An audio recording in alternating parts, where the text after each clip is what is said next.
Vamos receber aqui para falar sobre a Rádio Anísio Teixeira meus companheiros Carlos Barros e Geise Gonçalves. Vamos dividir aí essa live em dois momentos.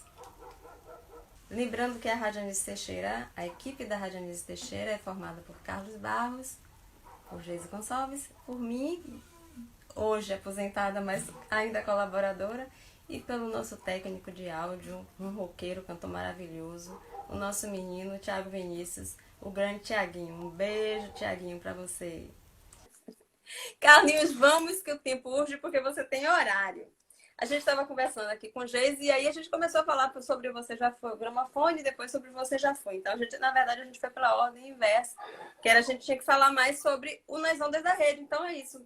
Traz aí um pouquinho dessa sua experiência de produzir o Nas Ondas da Rede e como essas pautas são produzidas, né? E o que é, na verdade, Nas Ondas da Rede? Primeiro, assim, Nas Ondas é uma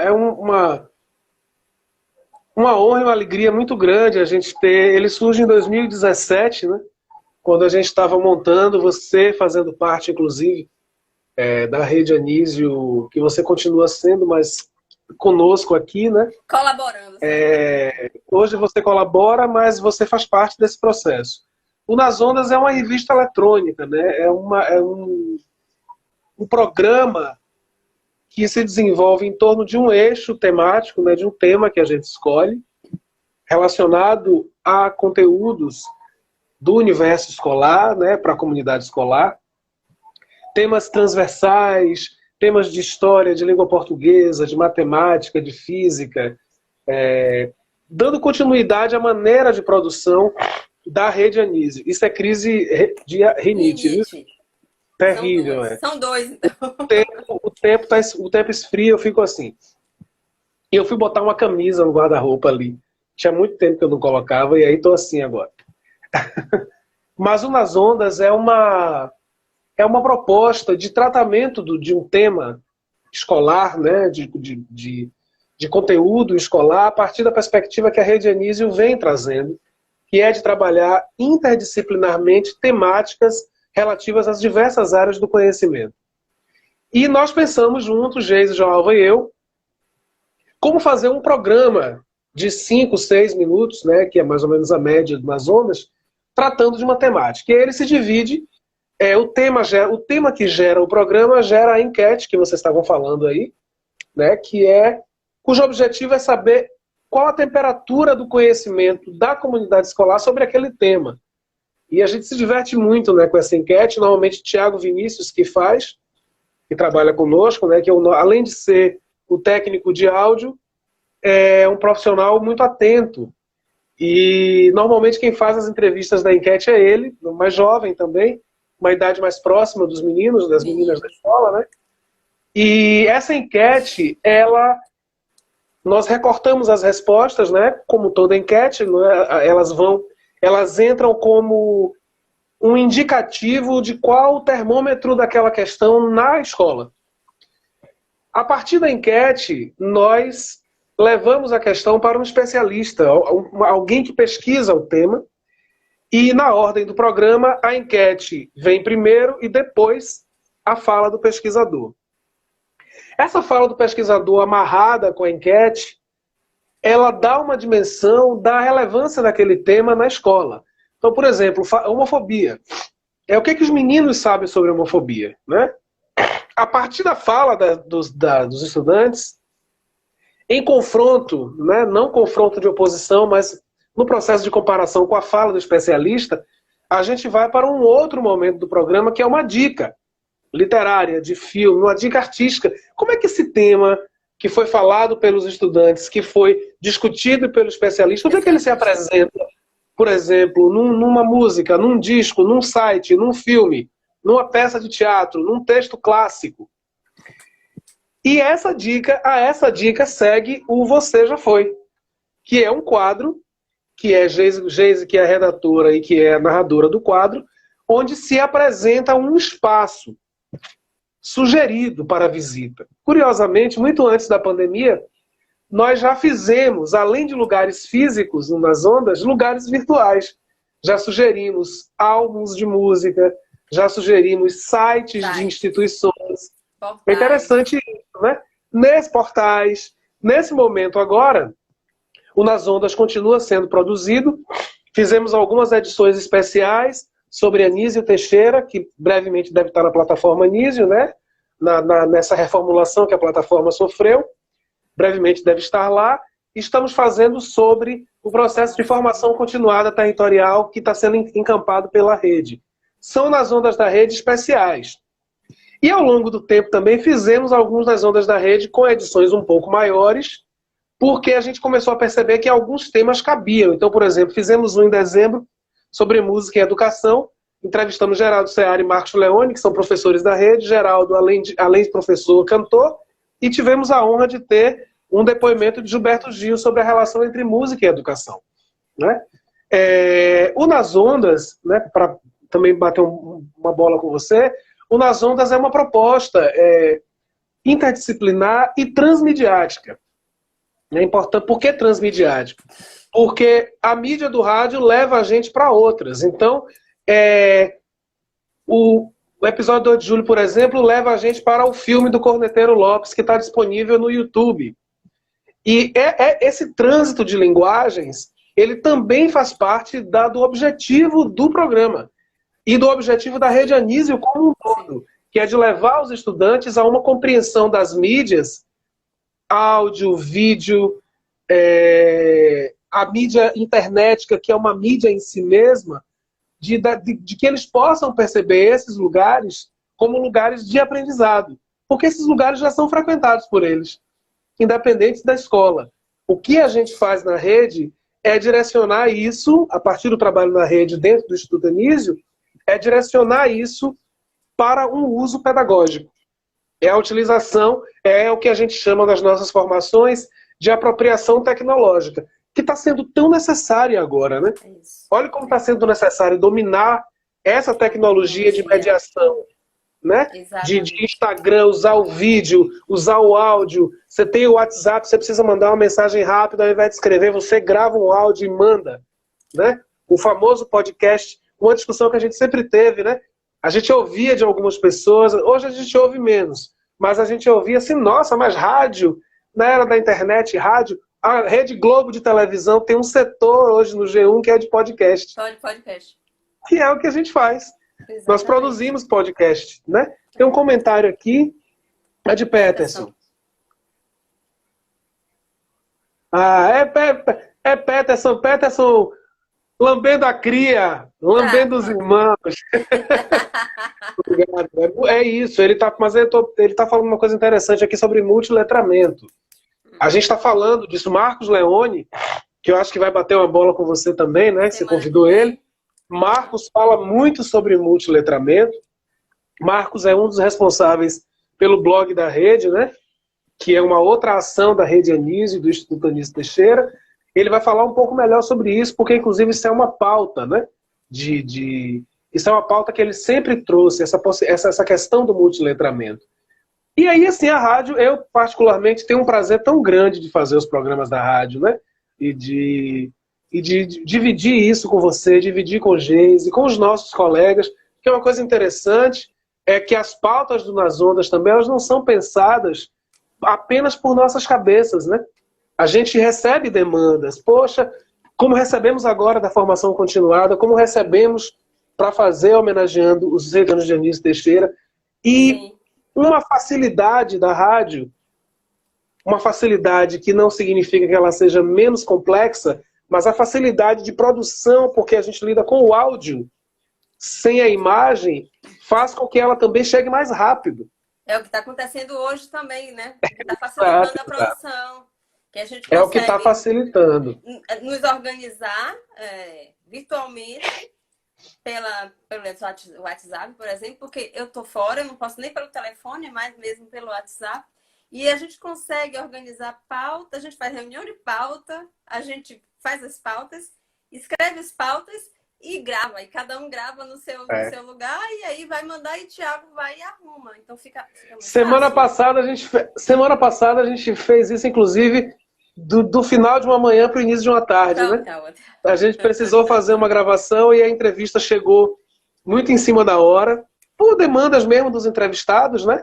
Que é uma coisa interessante também, é muito veloz, mas ao mesmo tempo a gente depende de um fluxo que é dos nossos entrevistados, de cada um, né? Respeitar esse ritmo, que a gente tem que... Estamos esperando um entrevistado aí grande, né? Assim, todos são grandes, mas esse que a gente está esperando tem uma contribuição assim e a gente está aguardando que ele mande, bom, falando sobre fake news, Peterson colocou aí, não vou dizer quem é não. Viu? Pacientemente, nós estamos pacientemente aguardando. Porque entendemos a importância. Pedro Samuca Freitas. Oi, Pedro. Então, assim, é isso. Eu acho que o Nas Ondas é uma experiência de produção radiofônica muito gratificante, porque em pouco tempo a gente consegue disparar conteúdos que os professores podem utilizar em sala de aula física, né, na presencialidade, quando retornarmos à presencialidade, mas ele pode usar virtualmente, ele pode estabelecer uma discussão. Você pega, por exemplo, um programa sobre alimentação saudável, que é um programa que a gente fez há um tempo, e agora a gente está lançando essa semana um sobre alimentação na pandemia.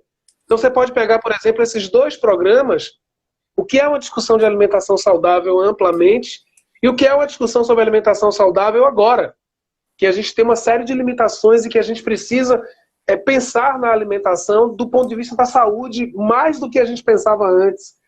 O professor pode fazer um trabalho com isso aí, com esses dois áudios. Inclusive, e mandar Carlos, o terceiro, né? Foi eles fazerem o dele. Inclusive, antes de falarmos sobre as fontes,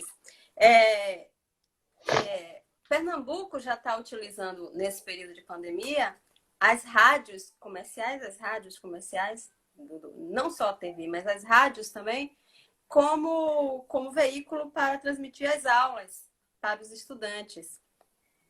Porque nem todo mundo tem, né? As comunidades carentes não têm acesso à internet, às vezes nem de TV, então o rádio foi uma alternativa interessante.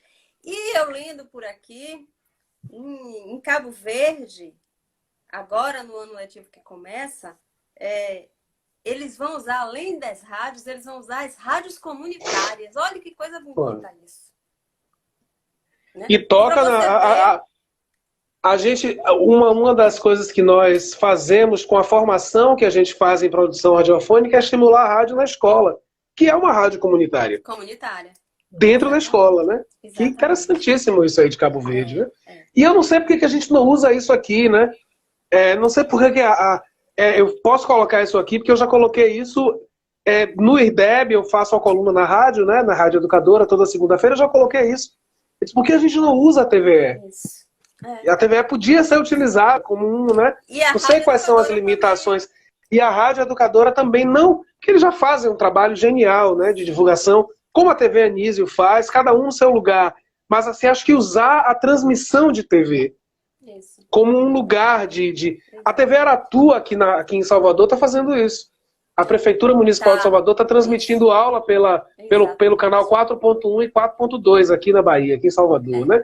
Mas isso na TVE seria fantástico.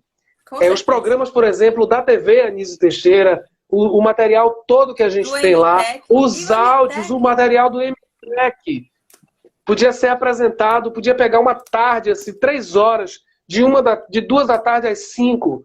Já estou falando para sugerir mesmo, já está ali, rádio também. Colocar na rádio, os nossos produtos, né? Eu acho que tem outros tantos produtos que estão sendo feitos aí. Estimular os professores a fazer produtos e mandar para ser divulgado. A Bahia está na frente, gente. A Bahia está muito na frente nisso, porque já tem o conteúdo. E já tem o veículo. Exato. É só sistematizar. Só precisa isso, sistematizar, né? Tem que ver... Vamos voltar às nossas fontes, né? Como é que essas fontes... Vamos falar das entrevistas, né? Como é que a gente... Eu não vou falar, quem tem que falar é você, porque eu estou te entrevistando. Eu posso complementar. Como é que a gente seleciona essas fontes, essas pessoas que são entrevistadas no Nas Ondas? A gente vai... É importante dizer, num momento em que a nossa profissão de professores é tão desrespeitada amplamente assim no Brasil, né?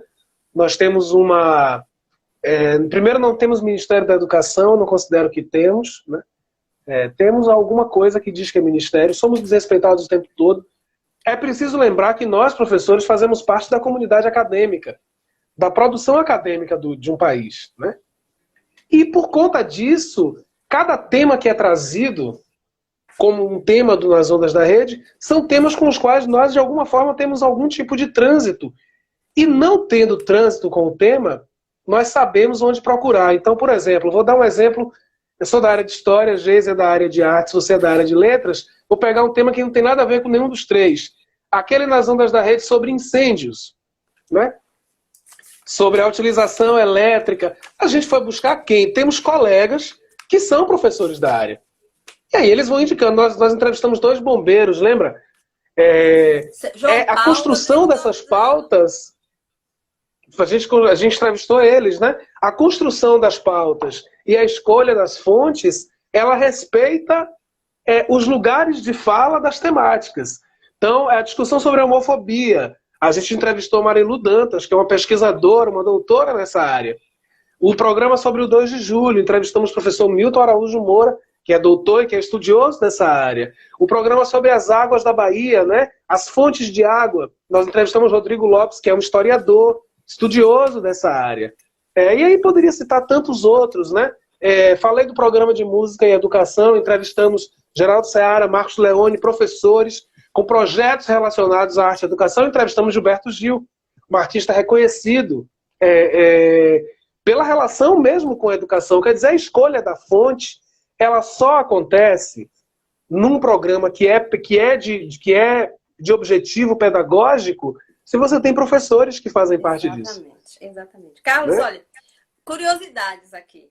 Você falou, eu falei lá com o Geise que eu fiz uma pesquisa na página hoje, e aí eu procurei os conteúdos mais acessados e mais baixados da rádio. E, por incrível que pareça, e aí você falou e veio bem a calhar, o conteúdo mais acessado é incêndios. Incrível, massa isso. Isso, não é? E o segundo mais é a alimentação saudável, que é com minha nutricionista particular, sobrinha emprestada, Juliana Mello. E os mais baixados é tribos e suas artes e arquitetura. E das entrevistas, eu estou correndo por causa do horário, das entrevistas... O mais Fique tranquila. O mais baixado das entrevistas é Dona Cláudia Pessoa, Cláudia Celi Pessoa, com internetês. Sobre o internetês. E o Desclaglia também, o professor colega, que foi meu colega, hoje é do CJCC, foi meu colega no Amanto, que falou das artes plásticas e papéis interativos, que é um projeto dele. E os mais acessados é Rodrigo Lopes, com as fontes de Salvador, e o poeta Narlan Matos, que também é professor, né, que fala sobre a poesia e a sociedade baiana. Então, só você vê que realmente as pessoas gostam dos conteúdos e vão lá e baixam, porque realmente são conteúdos que valem a pena e está sempre disponível para os professores, não é? E é engraçado, essas entrevistas que Joelma falou, as entrevistas estão dentro do Nas Ondas da Rede, num formato editado, né? Com o essencial do que foi dito pelo entrevistado, mas elas estão completas na plataforma também. Então você acessa a entrevista, porque isso, além da gente disponibilizar a entrevista completa como um produto de rádio, é uma forma de que você que está ouvindo a rádio possa acessar a informação sem a nossa edição. Isso. E é um exercício, inclusive, porque... E faça a sua edição, faça a sua interpretação daquilo que é dito. Porque para quem não está dentro da produção de mídias, de TV, de rádio, né? Às vezes isso, Peterson citou fake news, é importante para entender fake news também. A gente não tem, às vezes, noção do quanto uma matéria, você é jornalista, sabe disso, é editada. É manipulada. E pode ser manipulada. Então, quando a gente apresenta a entrevista completa lá, a gente abre de forma transparente, olha, nós fizemos a edição desse pedaço aqui, mas o que está aqui não contradiz o que ele disse lá. Você pode acessar e fazer a sua leitura do processo. A versão completa. Porque se a versão completa. Exatamente. É um respeito, inclusive, ao convidado, né? Eu ouvi de duas pessoas que foram entrevistadas, não vou me recordar agora quais foram, mas me lembro que no diálogo eu vi, poxa, que interessante que nossa fala completa vai lá, vai para lá. Isso não é todo veículo, porque Não é. aí a rádio cumpre um papel de veículo educativo, mas de veículo de comunicação, né? Que é, Isso. na verdade, a grande interface produzida pela Rede Anísio Teixeira como um todo. É um espaço de educação e de comunicação ao mesmo tempo. Ao mesmo tempo. Utilizamos de ferramentas comunicacionais para estabelecer processos de mediação pedagógica, de ensino e aprendizagem, né? Até porque essas entrevistas, elas também são uma aula. Porque são especialistas falando dos temas que eles pesquisam. Então é uma aula. Pode Olha, ser tem um usado. programa sobre rádio. Você falou isso agora de especialista, que é um outro paradigma que a gente acaba quebrando também com o programa e com a rádio, que é o seguinte. Tem um programa sobre rádio. O rádio, a transmissão radiofônica, o instrumento rádio, o fazer rádio. E nós entrevistamos João, que eu carinhosamente chamo de seu João, pelo respeito que eu tenho por ele, que é o operador de áudio da Rádio Educadora. Ele não tem formação acadêmica, ele é uma pessoa de formação técnica e prática do que ele faz, mas ele entende tudo de rádio. Ele é especialista. Especialista. E a entrevista dele está lá. Pois é. Entende? E isso é uma quebra de paradigma pelo seguinte, não é esvaziar o lugar da escola e da formação formal, como muita gente faz, mas é dizer que a educação popular e que a formação no mundo do trabalho, ela é uma formação. Ninguém entende tanto valor quanto. Seu João entende de cada equipamento daqueles. Eu sei porque Exatamente. No presencial, toda segunda-feira eu estou lá e estou com ele. E quando a gente pensou o programa de rádio, eu mesmo falei assim, não, tem que ser João. Tem que ser ele, porque é importante que não seja só o teórico mas aquele que faz ali, que está na lida, né? Quando a plataforma Freire, aquele projeto lá do governo Lula surgiu, foi para isso, né? Reconhecer os professores que estavam no interior, que não tinham formação, e fazer com que o Estado se responsabilizasse pela legitimação desses profissionais. E eu me lembro, eu trabalhei na plataforma Freire, e alguns colegas que foram como formadores não compreendiam isso. E aí chegavam e diziam assim, nossa, mas como é que aquela pessoa é professora de português e ela fez uma palavra errada? Eu disse, mas é porque lá no interior dela, ela tem um conhecimento maior do que a grande maioria e ela pode chegar, mesmo não tendo, sabe? Processos de mediação cultural. Dominando a língua, o padrão. Mas ela cumpre um papel lá, ela cumpre um papel lá que a gente que está aqui da cidade não consegue cumprir. E aí a plataforma, você tem a plataforma para ele por isso, porque eu achei. Enfim, a gente falaria 2 horas, 3 horas aqui, né? Pois é, mas olha, essa tua ideia é maravilhosa, viu? De reunir as pessoas para conversar sobre o que a gente vem produzindo dentro da rede, no Instituto Anísio, na SEC, pela educação na Bahia. Viu? É a ideia Tinha que ser você. Não, a ideia é nossa. Agora eu tive que meter a cara. Assim como o Geis, eu gosto de ficar nos bastidores produzindo, mas às vezes é necessário.